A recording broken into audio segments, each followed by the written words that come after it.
Chúng ta đang ở trong một giai đoạn mà hầu hết mọi thứ, từ việc đi chợ, kết nối bạn bè hay học tập đều diễn ra ở nhà. Và mình biết, bên cạnh việc ở nhà lâu thì cuống chân, thì chúng ta còn phải đối mặt với một vấn đề rất là lớn nữa, đó chính là việc mất tập trung khi học tập hoặc làm việc. Mỗi lần chúng ta ngồi vào bàn học, tự hứa với bản thân rằng sẽ tập trung thì nào là tiếng gõ cửa, tiếng thông báo Shopee, tiếng tinh tinh của tin nhắn làm cho chúng ta bị phân tâm, giờ sự tập trung khỏi chiếc bàn học và cuối cùng quên mất việc học từ lúc nào không biết. Nếu bạn cũng đang ở trong tình cảnh này và muốn tìm một phương pháp đơn giản nhưng hiệu quả để gia tăng sự tập trung cũng như nâng cao hiệu suất học tập thì video này chính là dành cho bạn. Trong video này, mình sẽ nói về 4 thói quen mà bạn có thể áp dụng để gia tăng sự tập trung và khiến cho việc học trở nên năng suất hơn. Ok, bắt đầu nhé. Theo cuốn sách The Distracted Mind, Ancient Brains in a High-Tech World, tác giả đã đề cập hai cách giải thích cho câu hỏi tại sao chúng ta lại mất tập trung.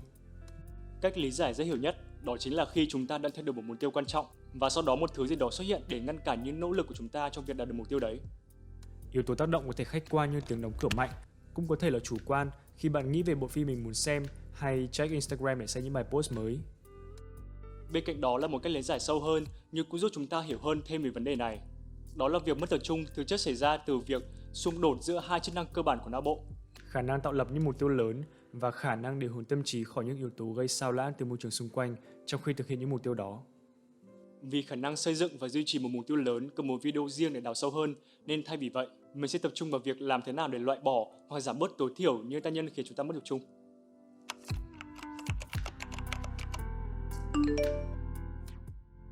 Mình nghĩ trong thời đại này thì điều đầu tiên và quan trọng nhất trước khi chúng ta học hoặc làm việc đó chính là tắt thông báo điện thoại.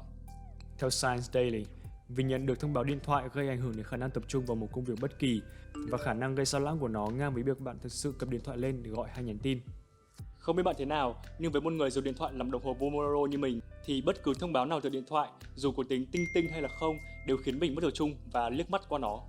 Về việc tắt thông báo thì cũng không cần phải quá nghiêm khắc như việc để điện thoại ở chế độ máy bay, bởi vì mình biết những cuộc gọi quan trọng có thể tới bất cứ lúc nào. Bạn chỉ cần tắt thông báo những app không liên quan tới việc học của mình, ví dụ như mạng xã hội, trang thương mại điện tử hay các app game là được. Bạn cũng có thể lựa chọn tắt luôn wifi điện thoại để giảm tối đa sự làm phiền. Và với những app quan trọng như Gmail hay Google Calendar, bạn có thể bật nó lên laptop nếu hôm đó bạn làm việc trên thiết bị này. Và bạn hãy nhớ làm những việc này khoảng 5 đến 10 phút trước khi làm việc nhé.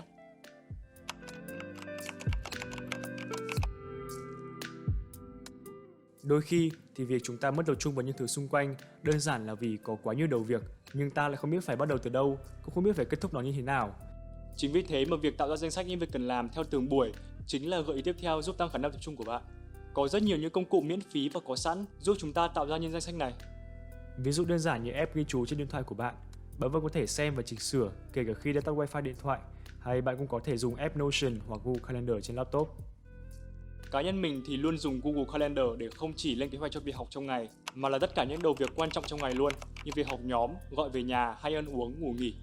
Việc tạo ra danh sách những việc cần làm và khung thời gian cho từng đầu việc không chỉ giúp mình quản lý công việc tốt hơn, mà còn đánh giá được năng suất trong một buổi học hoặc làm việc như thế nào.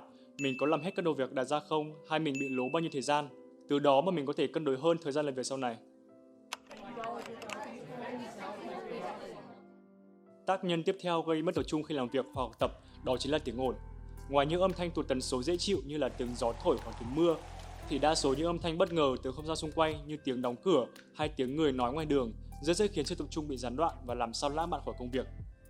Chính vì vậy, để giảm bớt sự mất tập trung từ tiếng ồn xung quanh, bạn hãy sử dụng tai nghe và những bản nhạc không lời, âm thanh thiên nhiên hay tiếng ồn trắng. Nhưng hãy lưu ý là bạn nên tránh những bài hát có lời hoặc là những bài mà bạn đã nghe rất là nhiều lần đến mức thuộc rồi nhé. Vì khi nghe những bài hát này khi học thì não bộ sẽ tự động và liên tục dự đoán âm thanh hay là cái lời bài hát tiếp theo là gì, dẫn đến việc bạn nhẩm theo lời bài hát hoặc có thể là hát luôn cả bài và cuối cùng là mất tập trung.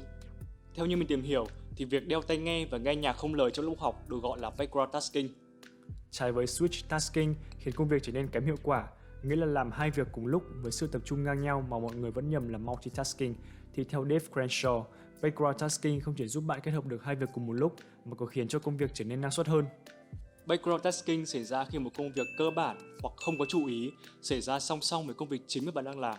Ví dụ, bạn có thể vừa đi bộ đến trường vừa nghe một cuốn audiobook, vừa vươn vai tập thể dục vừa nghe lại bài giảng đã học, hoặc vừa học vừa nghe nhạc không lời. Và cũng theo Dave Crenshaw thì background tasking là một công cụ mạnh mẽ và hiệu quả giúp cải thiện khả năng quản lý thời gian của bạn.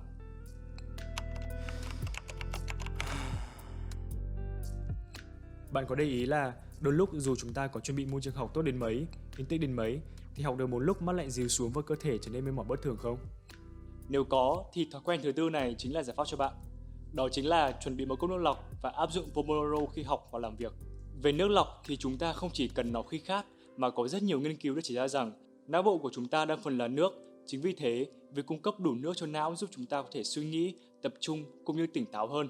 Đối với mình thì trước khi học, mình luôn lấy sẵn một cốc nước đầy, hoặc thậm chí là một bình nước luôn để không phải đi lấy nhiều lần. Nếu chưa có thói quen này thì bạn hãy thử áp dụng, sau đó nói lên cảm nhận dưới phần comment cho mình biết nhé.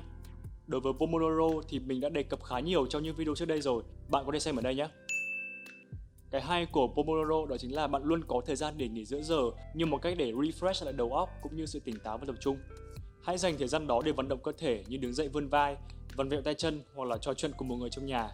Tuy nhiên thì bạn cũng tránh nhìn điện thoại, xem nốt phim hay chơi game lúc này vì chúng sẽ khiến việc quay trở lại học trở nên khó khăn hơn rất là nhiều. Và vừa rồi là chia sẻ của mình về 4 thói quen giúp gia tăng sự tập trung của bản thân trong khi học hoặc làm việc. Mong rằng nó có thể giúp đỡ bạn một phần nào đó trong cuộc thời gian nghỉ dịch ở nhà này. Và nếu bạn thấy video của ích thì hãy dành cho nó một nút like nhé. Mình sẽ cố gắng ra một video mỗi 2 tuần, vì thế hãy subscribe để không bỏ lỡ nhé. Mình là Đức và hẹn gặp lại bạn ở video lần sau. Bye bye.